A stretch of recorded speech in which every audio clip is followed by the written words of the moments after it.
mabubuting bagay na dapat ninyong gawin. Katulad ng itinakatubig niya sa inyong lahat, na ang bawat isa sa inyo ay patuloy na manalangin.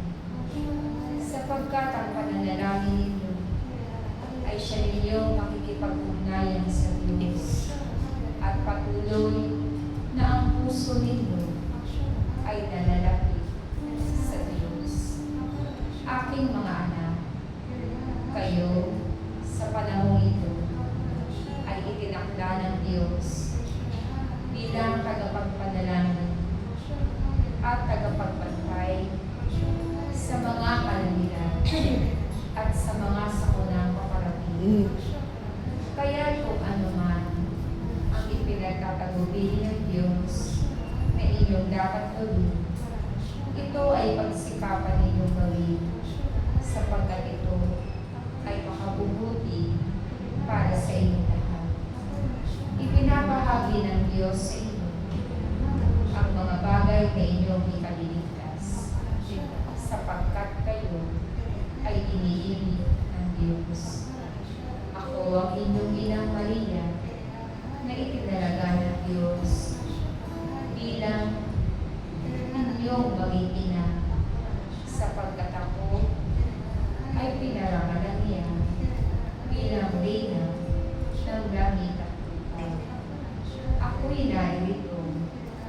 inyong harapan Mm. sapagkat nais ko kayo ay pagkaisahin.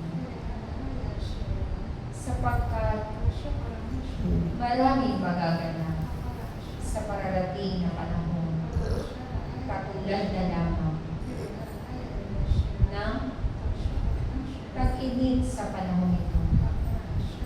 Maraming tao ang nakadarama ng mahirap na kalagayan. Kaya sa pamamagitan ng sama-sama ninyong panalangin, ito ay maiibsan. Kayo'y sumasampalataya sa Diyos. Nananalig kayo na ang lahat ng inyong hinihingi ay Kanyang ipagkakaloob. Kaya naman, ako'y kasama ninyo sa inyong pananalangin sapagkat nais ko na ang bawat tagasunod ng Diyos ay maligtas sa araw-araw. Aking mga anak, tandaan ninyo ang ipinagkakagubili ng Diyos sa inyong lahat. Kaya patuloy kayong magkaisa. Patuloy kayong manalangin para sa inyong kapwa, para sa inyong bansa. Ito ay sinasabi ko sa inyo sapagkat ang Diyos ang nakababati ng lahat. At ako na inyong inang Maria ay lagi mananalangin para sa inyong lahat. Ako'y kasama ninyo sa inyong paghayo.